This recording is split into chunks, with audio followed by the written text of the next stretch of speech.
Hello বন্ধুরা, তো তোমাদের সাথে আগের ভিডিওতে শেয়ার করেছি যে গোপুসোনার জন্য জন্মাষ্টমীর জন্য কি কি কিনেছি ওর জন্য ড্রেস। তো চলো তোমাদের সাথে ড্রেসগুলো এবার শেয়ার করি। তো ফার্স্টে দেখো একটা নিয়েছি এরকম, এটা একটু কটনের মধ্যে, অতটা গর্জেস না, সিম্পলের মধ্যে এটা আর কি। এটা একটা নিয়েছি। আর আর একটা নিয়েছি হচ্ছে এই যে ব্লু। এটা কিন্তু ভীষণ পছন্দ হয়েছে আমার খুব ভালো লেগেছে। তোমাদের কেমন লাগছে জানিও। এই দেখো ড্রেসটা, এটা কিন্তু ব্লু। আর এটার সাথে কিন্তু ম্যাচিং করে নিয়েছি এই যে এই মুকুটটা নিয়েছি, এটার সাথে এটা ম্যাচিং করে। আর একটা ড্রেস নিয়েছি, এটা হচ্ছে পার্পেল কালার।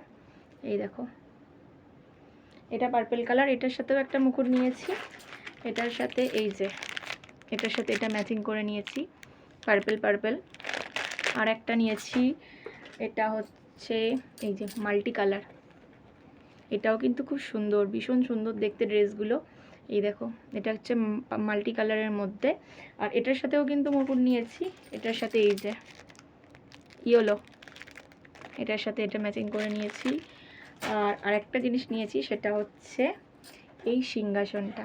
আমার কাছে সিংহাসন ছিল না, তো এই সিংহাসনটা নিলাম, যেটার মধ্যে ওকে বসাবো আমি পুজোর দিন। আর এই সিংহাসনটার সাথে বসানোর জন্য এই যে এই একটা আসন নিয়েছি এরকম। তো যাই হোক, ভিডিওটা কেমন লাগলো জানিও। তোমাদের সাথে শেয়ার করে দিলাম গোপুজনের জন্য কী কী ড্রেস কিনেছি। আরও অনেক কিছু কিনেছি যেগুলো পুজোতে লাগে, সেগুলো আর শেয়ার করলাম না। তো ড্রেসগুলোই তোমাদের সাথে শেয়ার করলাম। তো চলো টাটা, ভিডিওটা কেমন লাগলো জানিও।